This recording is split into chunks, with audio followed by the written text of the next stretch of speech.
Hi everyone, welcome to the greenhouse. This is Danny. I hope this video finds you well today. It is a beautiful, gorgeous day out today. And I'm going to do some repotting. And I'm going to take you along doing a repotting of a Cattleya Brassavola hybrid.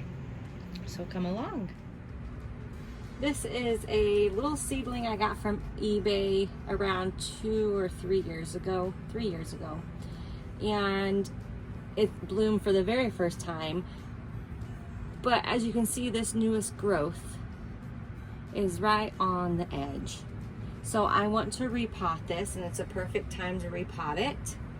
So I can get it in its new environment, its new pot, before it starts sending out the new roots. Now I have just a top layer of moss on here, and I did that when I went on vacation just to give it some extra media that retained water. But as you can see, it's just all small little pebbles, and the roots have attached themselves to the pebbles and this clay pot, and I don't want to disturb that root system, because a lot of times disturbing a root system on a Cattleya hybrid or Cattleya species can really stress the orchid out.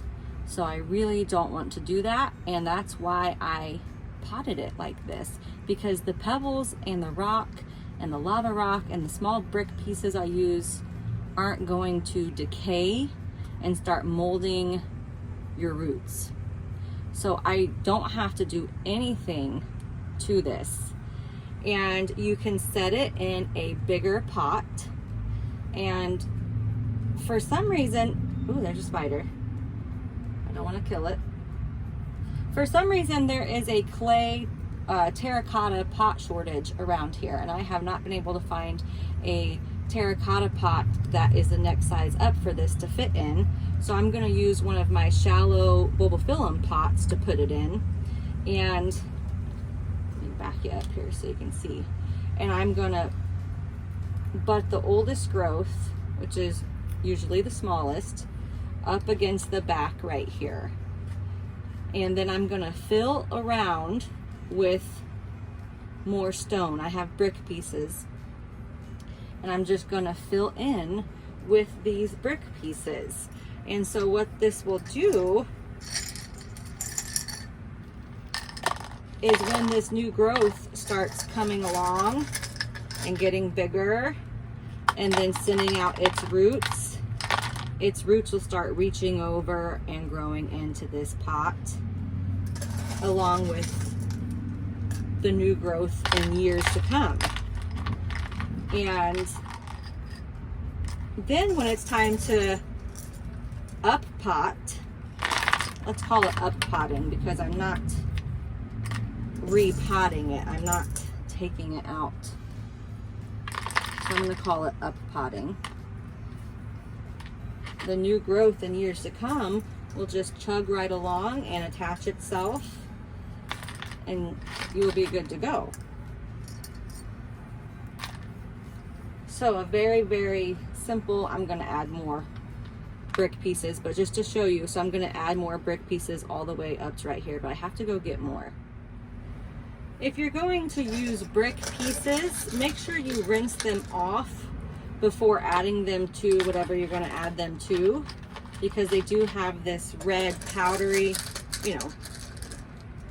substance about them. These have been rinsed off quite a long time ago. And you can find bags of brick pieces at Lowe's or Home Depot in like the mulch sections. So just make sure you rinse it. And what I'm going to do also is add another top layer of mulch again, or not mulch, oh my goodness, moss, because it really seemed to enjoy that when I did that. I'm going to use new moss though, and I get my moss from Robert's Flower Supply, and this bag was $8. I also get my bark mixture from there. Wonderful, wonderful bark mixture. And that's also where I get bulbophyllum pots. So I'm going to add just another top layer of fresh new moss, since it really did adapt well to that. And adding just a top layer, as you can see, was very easy for me to remove when you need to up pot your Cattleya hybrid or Brassavola hybrid. And the good thing about using brick is that, or pebbles or stones, is that it really helps the orchid to stay steady and sturdy.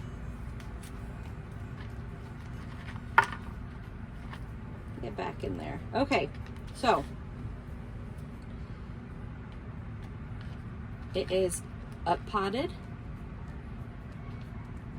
and ready to go, and that new growth will just start branching off and rooting into its new bigger pot. I hope this was simple, because I wanted to share that with you, because I think repotting Cattleyas and their hybrids can be a little intimidating and scary sometimes, because they could lose their, dump their root systems, and then you have a rootless orchid that you're trying to keep hydrated until it starts bringing on new roots. So this is just a really great and perfect way not to disturb that root system. I hope everyone enjoyed. Thanks for coming along. Happy growing. Stay safe till next time.